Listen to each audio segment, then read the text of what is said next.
Minister of Foreign Affairs of Добрый Russia. день, уважаемые дамы и господа. Good Прежде afternoon, всего, ladies хотел бы and еще раз gentlemen. First of all, приветствовать I would like to once Майка again Помпео на welcome российской земле. Mike Pompeo Это on его Russian soil.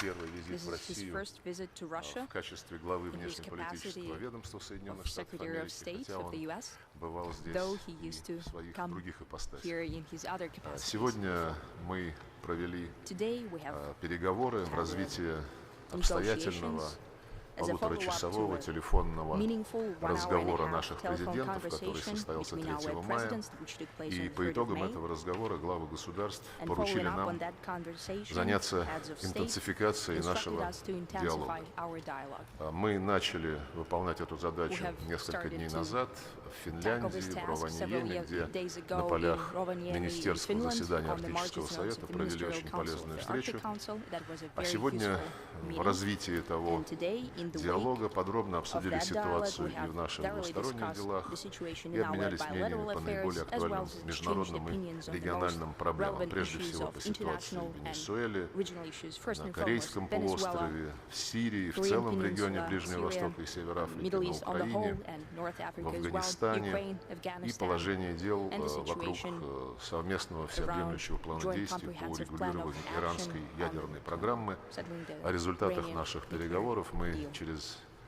некоторое And as a время result доложим of our сегодня вечером президенту Путину. negotiations will Но в целом report могу to сказать, President что Putin разговор in получился a few hours, but откровенным, overall, I would полезным. like to say that this was a Понятно, что frank наши and a useful отношения с conversation. Соединенными Штатами It is clear переживают that далеко не лучшие времена. our relations have seen Потенциал bad times, взаимовыгодного but there is сотрудничества во potential многом for mutually остается beneficial нереализованным, cooperation, and it largely и remains не последнюю untapped. роль в этом играет And a certain доставшееся role нынешнему is played руководству in that Соединенных Штатов наследство от by the предшественников legacy from the антироссийской predecessors санкционной политики. that was inherited Поскольку by речь this идет о двух administration and крупнейших an ядерных anti-Russian державах, sanctions напряженность policy. Since между we're talking about Россией и major Соединенными nuclear Штатами powers, неизбежно негативно tension влияет between на общую Russia ситуацию and в the мире, United поэтому мы States unavoidably с has Майком a Помпео negative сошлись на impact том, on что global нужно affairs. постараться Therefore, предпринять we together with практические шаги по Secretary have agreed that исправлению we need to этой take practical сложившейся steps to ситуации. amend the current situation. Россия заинтересована в Russia is нормализации interested нашего in диалога normalizing и our убеждены, dialogue, что это and we're вполне convinced возможно, that it's реально, quite если possible and real вести if дело we на основе hold this dialogue взаимного based on уважения, mutual взаимного respect учета and интересов. consideration of each other's interests. Согласились с важностью We have восстановить каналы agreed общения. that В it's последнее important to время эти rebuild каналы channels были of communications. заморожены, Lately, these в channels том were числе не в малой frozen, степени largely из-за волны безосновательных обвинений в наш адрес, в попытках повлиять на исход американских выборов и даже в наличии некоего сговора с нами высокопоставленных должностных лиц нынешней администрации США. Понятно, что подобные инсинуации — это полнейшая фикция. И надеюсь, что после опубликованного недавно доклада спецпрокурора Роберта Мюллера страсти за океаном улягутся, и можно будет, наконец, продвинуться вперед в налаживании более конструктивного взаимодействия, профессионального диалога между Россией и Соединенными Штатами. Думаю, что для этого имеются базовые понимания, которые обсуждались с нашими президентами на их встрече в прошлом году на саммите в Хельсинки и затем несколько раз по телефону. Пока эти понимания реализуются не в полной мере, из позитивных результатов мы отметили возобновление деятельности в декабре прошлого года нашего двустороннего диалога по противодействию терроризму на уровне заместителей глав внешнеполитических ведомств. Это хороший шаг, но, конечно же, недостаточно.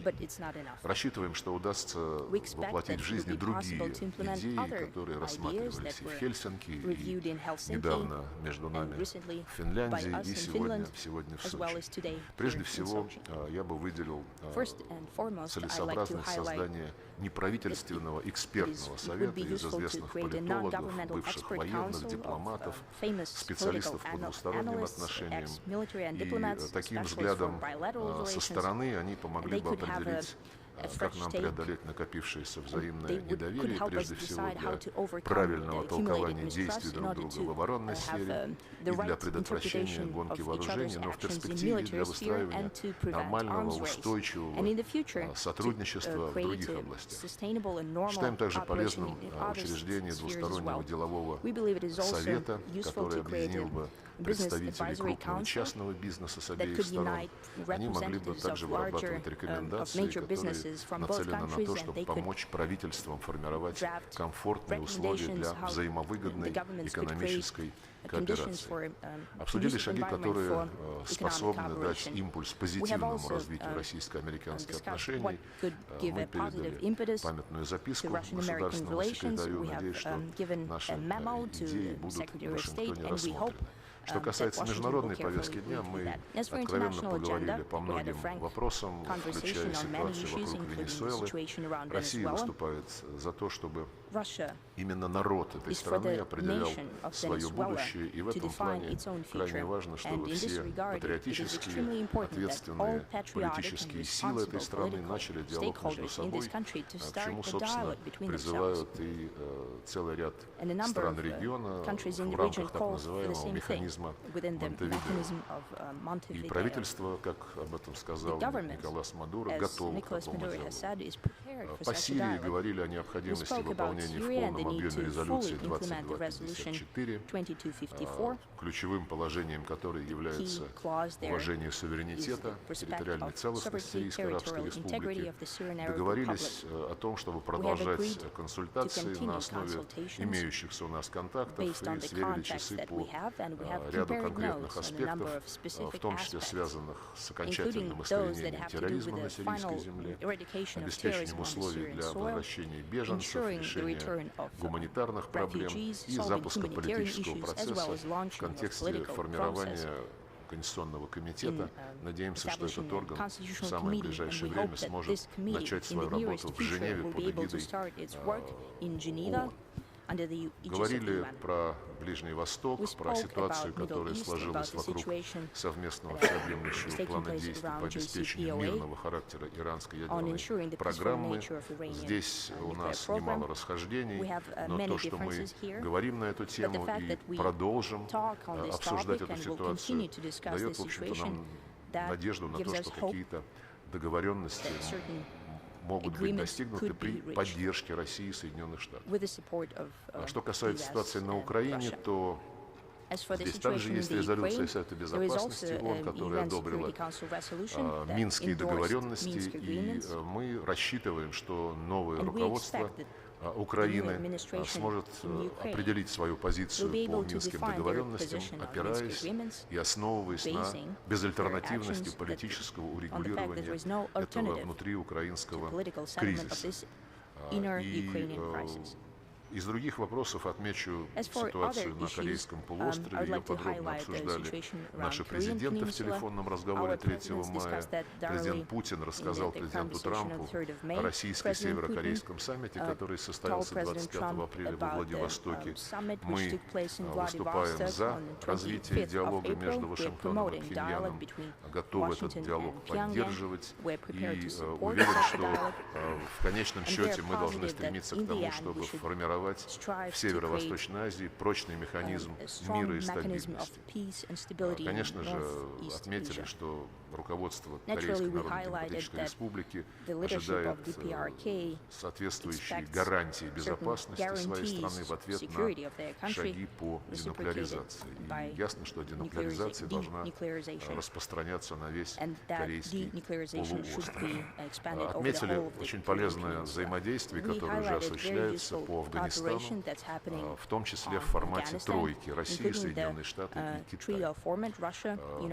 Конечно же, мы уделили особое внимание вопросам стратегической стабильности, рассмотрели ситуацию, которая складывается вокруг договора о ракетах средней и меньшей дальности, говорили о перспективах договора о стратегических наступательных вооружениях в связи с тем, что первый срок его действия истекает в феврале 2021 года, и мы заинтересованы в том, чтобы возобновить профессиональный и конкретный диалог по всем аспектам контроля над вооружениями. Надеюсь, что эта договоренность будет позитивно воспринята и нашими двумя народами и мировым сообществом в целом.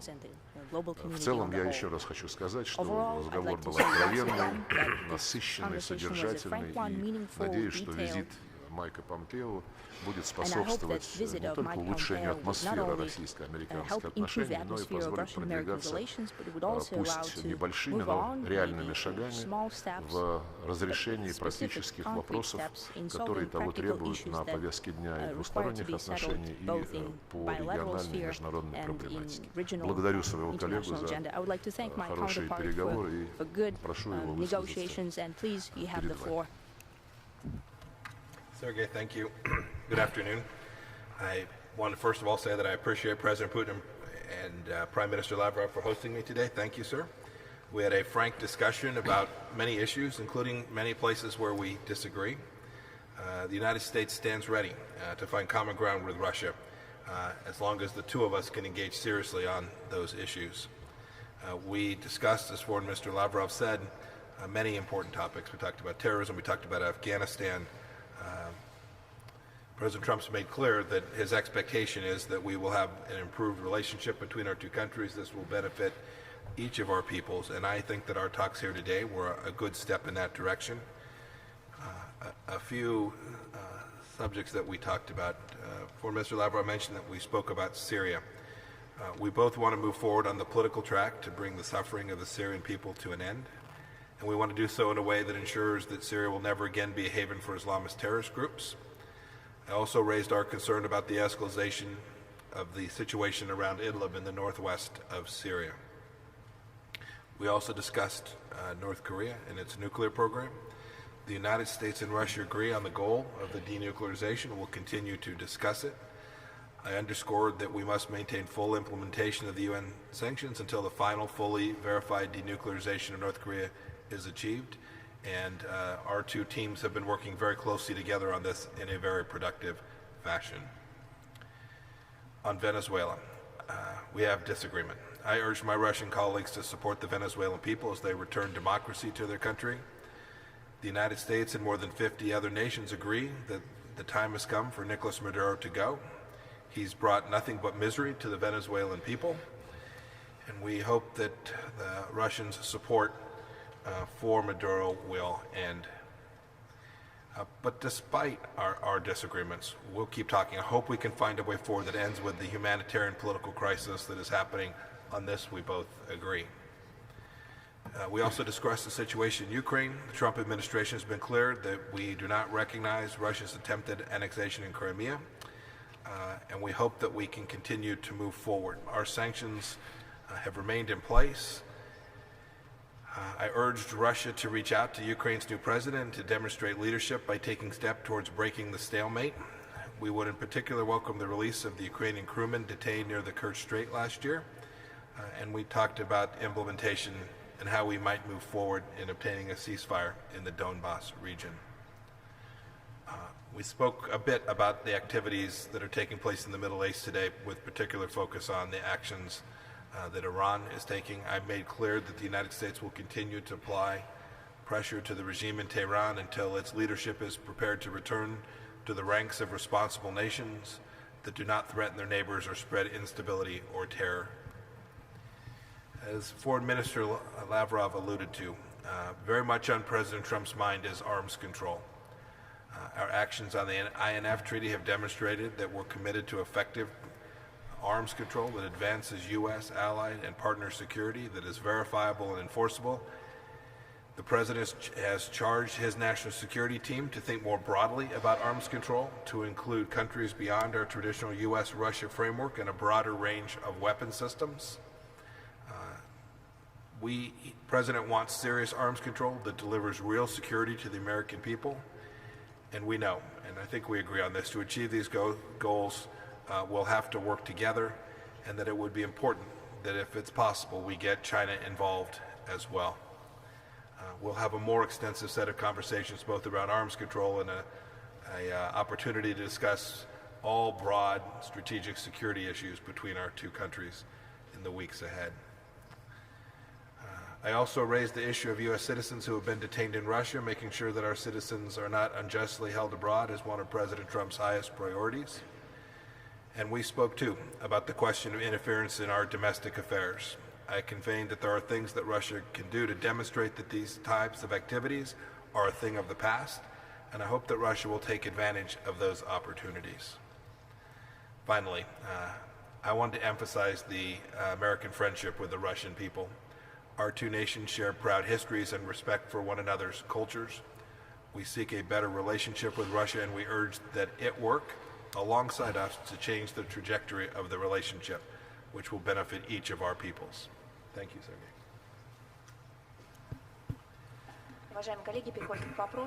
Dear colleagues, we're moving on to Q&A. Коммерсант, newspaper, please. Добрый день, Владимир Соловьев, газета «Коммерсант». Vladimir Solovyev, Вы упомянули договор Commerce СНВ, mentioned он the истекает New START Treaty, в which is, 2021 году, expiring но in до сих пор не 2021, ясно, будет ли but it он is still точно unclear и однозначно whether продлен. it will И be в этой связи вопрос к surely секретарю США, prolonged. готов ли Therefore, the Вашингтон question to Secretary продлить Pompeo, соглашение еще на 5 лет, is как Washington то предлагает prepared to Москва, extend New и START готовы ли Treaty for США 5 years, обсуждать as Moscow претензии is России в рамках proposing, этого договора whether в US is части prepared to якобы discuss обратимой concerns of конверсии Russia пусковых of установок that и conversion of бомбардировщиков. launchers И and вопрос heavy bombers as well. Сергею Викторовичу Лаврову, And the question to если Mr. США не Lavrov, снимут озабоченности if the US российской do not стороны, alleviate будет ли Москва concerns по-прежнему of продолжать Russia, настаивать will на продлении Moscow договора? Спасибо. continue to want to prolong the treaty? Thank you. So Foreign Minister Lavrov raised the issue of concerns about compliance with New START today. We'll continue to work to allow that treaty to be verified exactly as the verification regime exists. As for its extension, what we've agreed that we will do is we will gather together teams that will begin to work not only on New START and its potential extension, but on a broader range of arms control issues that each of our two nations have, I think, in our shared best interest, achieving an agreement on. Что касается нашей позиции, то Now, as for действительно у нас our есть position, озабоченности, indeed, we которые have касаются concerns that have to do заявленного Соединенными Штатами claimed переоборудования refitting пусковых установок of the US подводных launchers лодок of Trident Trident, и SLBMs, тяжелых as well as heavy бомбардировщиков bombers, из ядерного в неядерное оснащение. of converting them to non-nuclear forces. The treaty foresees certain procedures that allow for the second party, should allow for the second party to verify that this conversion, refitting of equipment is done in such a way that it is impossible to return the nuclear warheads to the launchers on the bombers. We're discussing that at bilateral consultative commission, which oversees the implementation of the treaty. And we expect that this discussion will yield positive result in the end. As for the question what Russia will do if these concerns remain in place, I prefer not to respond to that, because right now we proceed from the assumption that we can agree within the bilateral consultative commission. And guessing, doing the guesswork, what will happen, what will not, that's possibly not the diplomatic task. Our task is to achieve a result, and that's what we will do. Thanks. We're going to go to Guy Benson from Fox News. Thank you very much. I want to follow up on Venezuela. Mr. Secretary, what was the message from the Trump administration specifically in regards to the Russian government and their continued support of Nicolas Maduro and their active involvement in the Western Hemisphere? And Mr. Foreign Minister, why is it that the Russian government persists in supporting Mr. Maduro when virtually every democracy in Latin America has recognized Mr. Guaido as the legitimate interim leader of that country? Thank you. Guy, we talked about this for some time. We made clear the U.S. position. We want every country that's interfering in Venezuela to cease doing that. We want the Venezuelan people to get their democracy back. We want them to have a fair, free election, elect their own leadership, not in the way that the sham election took place with Mr. Maduro.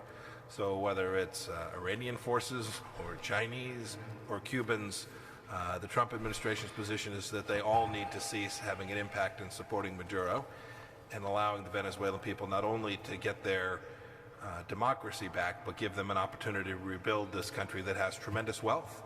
There are Russian companies operating there that are successful businesses as well. We want those countries. We want that country to get a chance to rebuild its economy too, so that it isn't dependent on humanitarian assistance from anywhere in the world, but rather they can begin to deliver economic outcomes for themselves. And to do that, the central point is that we need free and fair elections there, not interfered by any other nation. Что касается нашей позиции, As for our position, and in response to your question, почему Россия занимает why именно Russia is taking такую such a позицию stance в поддержку in support of диалога, рассмотрения dialogue, всех of вопросов самими viewing венесуэльцами, all the без issues by ультиматумов, Venezuelans без themselves with предварительных no условий. ultimatums and no preconditions. Но эта позиция, в общем-то, исходит из того, Well, что this position демократию силой не stems from the устанавливают. fact that democracy cannot be Угрозы, которые звучат в адрес done by правительства force. Мадуро, The threats that we hear угрозы, against которые the звучат Maduro из уст government, и threats официальных that представителей come from the администрации mouths of США и из official уст representatives of the U.S. Гуайдо, administration and from который Mr. постоянно Guaido, напоминает о своем who праве always mentions пригласить his right to вооруженную invite интервенцию извне. military Они intervention ничего from общего с outside. демократией не имеют. This has Мы nothing in помним, common как with в democracy. 2003 году, We в remember мае, back in по-моему, 2003, президент I think Соединенных that was Штатов, May, тогда the Джордж president Буш-младший, of the United на States, борту George авианосца W. объявил Bush, об on установлении the board of демократии в Ираке. aircraft carrier, Мы помним, declared как the в democracy 2011 in Iraq. году We remember было объявлено, 2011. что It was declared лидер Ливии, that the Муаммар leader of Каддафи, свергнут, Libya, и в Ливии Muammar воцарилась Gaddafi, was демократия. ousted, Я and думаю, now не надо Libya is a более democracy. подробно I don't think I should останавливаться go на том, into как more сейчас detail on демократия себя ощущает в Ираке, в how the Ливии democracy feels и в ряде itself других in мест, Iraq где and Libya and подобного other рода places попытки where such свержения attempts режимов of имели coup d'etat место и ни к чему took хорошему не place, привели. and it brought nothing good about. Пожалуйста, Россия 24. Russia 24 channel, please. Спасибо, Наталья Литовка, Thank you. телеканал «Россия-24». Natalia Litovka, Вопрос Russia обоим 24 министрам channel. по Question to возможной both личной ministers встрече Владимира about Путина possible и personal Дональда meeting Трампа. between President Противоречивая Putin and поступает President Trump. информация We здесь. see Не могли бы вы contradictory information прояснить, there. состоится Could you ли please такая clarify встреча? Вот whether звучит, such a возможно, Осака meeting will take или нет, place? планируется We она hear когда и about где. Osaka, И если but можно, is it второй planned вопрос and господину when and Помпео. where? Вот The вы second только question что to вернулись Secretary из Pompeo. Брюсселя, We где just обсуждали came back с from европейскими Brussels, where коллегами discussed ядерную with сделку European с colleagues Ираном. nuclear deal Но with последние Iran. новости про возможную latest news переброску about войск на Ближний Восток выглядят тревожно. Означает ли это, что Вашингтон выбрал силовую линию в отношении с Ираном, и другой быть не может? И едины ли в этом с вами ваши европейские партнеры? Спасибо. European leaders on board with you on that? Ну, мы, естественно, слышали Well, naturally, we заявление heard президента Трампа о том, statements что он by President рассчитывает Trump that провести he встречу с expects президентом to Путиным, hold a meeting with в том President числе Putin, в рамках их участия в including саммите двадцатки в Осаке. during the G20 Есть такое summit in предложение, Osaka. We heard a официально proposal. поступит, мы на Well, него, конечно же, if we позитивно receive such отреагируем. an Мы official сегодня говорили invitation, об we'll этом с respond Майком positive, Помпео. and we talked about that today with Michael Pompeo. Let me talk about my conversations in Brussels and then more broadly about United States policy with respect to the Islamic Republic of Iran. So I went to Brussels to share with our European friends the threats and concerns we have about actions that the Iranians are taking or potentially taking. And we wanted to make sure they understood the risks as we saw them, and I shared that with them in some detail. As for our policy, it's been consistent now for the entire Trump administration, and the decision to withdraw from the JCPOA now just over a year ago made clear what our objectives are. We laid them out in May of last year. We're looking for Iran to behave like a normal country, and that's our ask, and we have applied pressure to the leadership of the Islamic Republic of Iran to achieve that. We fundamentally do not seek a war with Iran. We're looking for the regime to simply stop conducting assassination campaigns throughout Europe, to cease their support of Hezbollah that threatens interests all across the Middle East, their support for the Houthis that are launching missiles into areas where there are Russians and Americans traveling. These missiles could easily kill a Russian or an American. We laid them out in some detail. Our position hasn't changed. And the movement of troops that you described, I'll leave to the Department of Defense, but we've also made clear to the Iranians that if American interests are attacked, we will most certainly respond in an appropriate fashion. Sean Tandon, AFP. Great, thank you. Thanks for your time. I wanted to follow up on a couple of statements that you said. First, for Foreign Minister Lavrov, you mentioned that despite the disagreements with Iran, that there's a possibility of certain agreements on Iran going forward. Could you explain what you see in common with the U.S. and Iran, where you can go?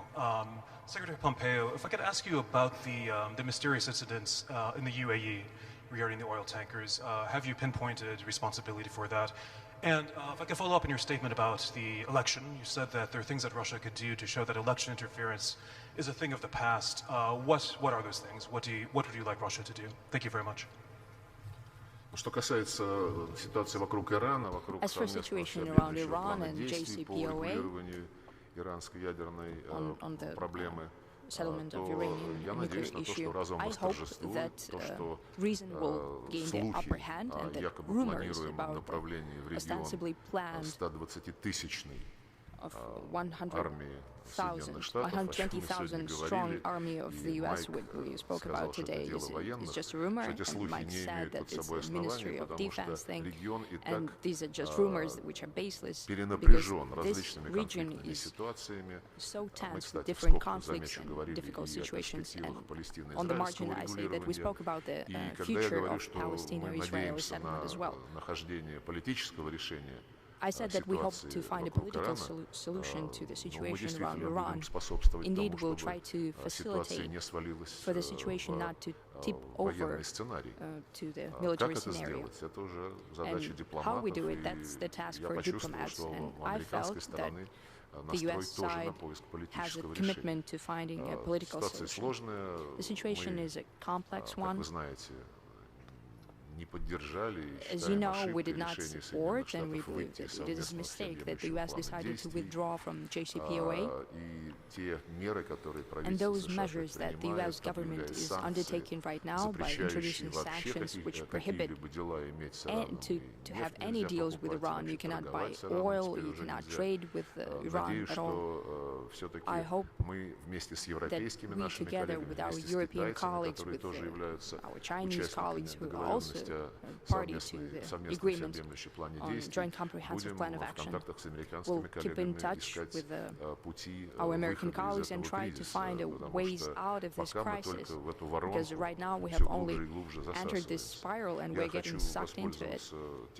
I'd like to use this opportunity that I have the floor. I wanted to talk about the topic that the question you addressed to Secretary Pompeo about the interference of the Russian Federation in the election process in the U.S. I gave Mike today a copy of an article that was published in the United States in 1987 with a warning that the Soviet Union is going to influence the elections, the presidential elections, which were planned for 1988. The article actually mentioned for the first time уже успешного предпринимателя, бизнесмена Дональда Трампа.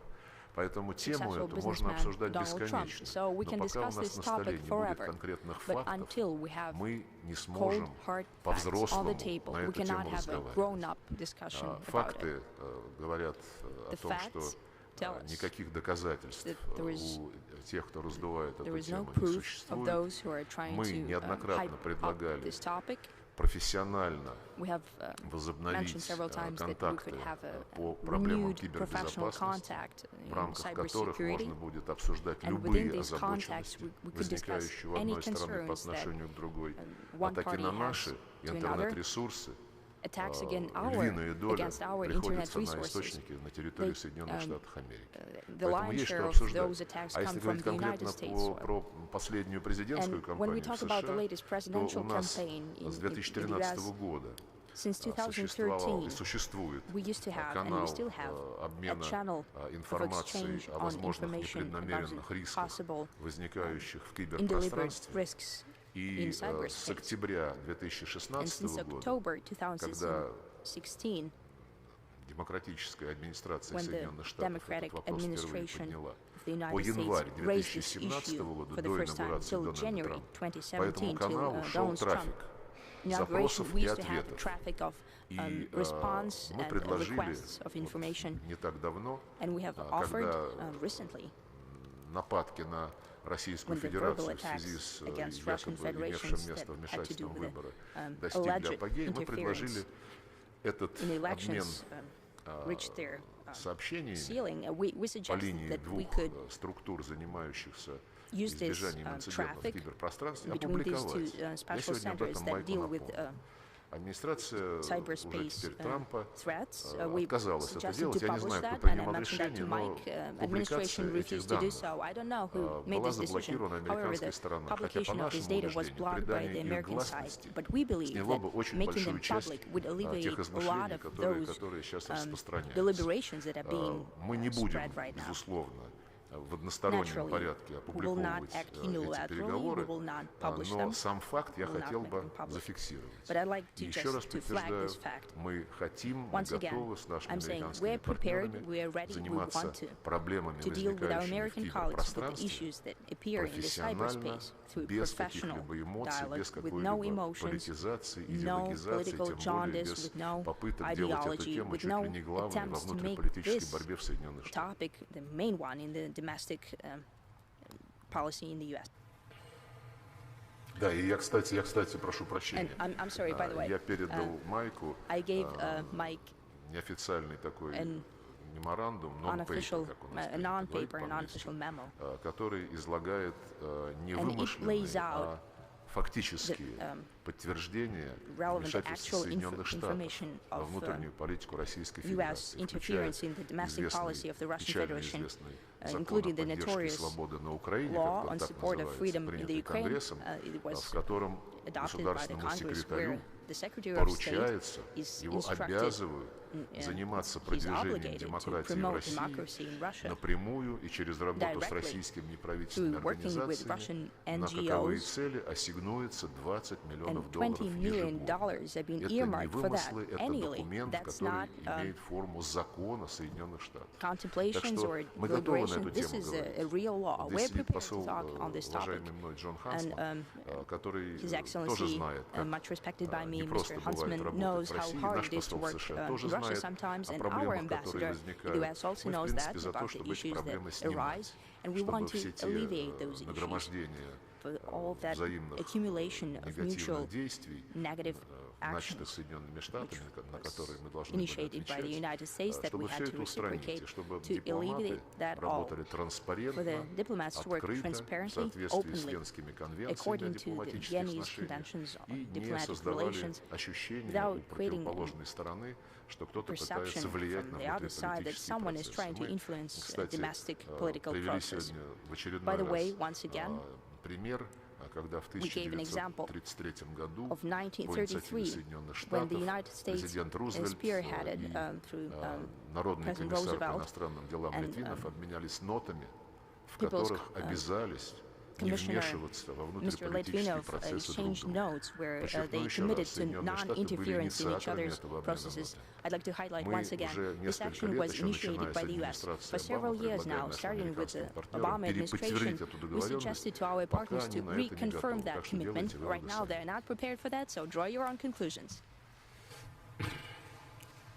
You can see we have some disagreements on this issue. I promise not to go back to history from the early 30s, but I made clear to Foreign Minister Lavrov, as we've made clear for the past months, that interference in American elections is unacceptable. If the Russians were to engage in that in 2020, it would put our relationship in an even worse place than it has been, and encourage them not to do that, that we would not tolerate that. You know, we've said this not only about the Russians, but about other countries as well. Our elections are important and sacred, and they must be kept free and fair, and with no outside country interfering in those elections. Your first question was about what we know about the attacks that took place off the United Arab Emirates. I don't have any information that I can share with you yet about the nature of what took place there. We're working diligently to get answers to what caused those ships to have the problems that they have today.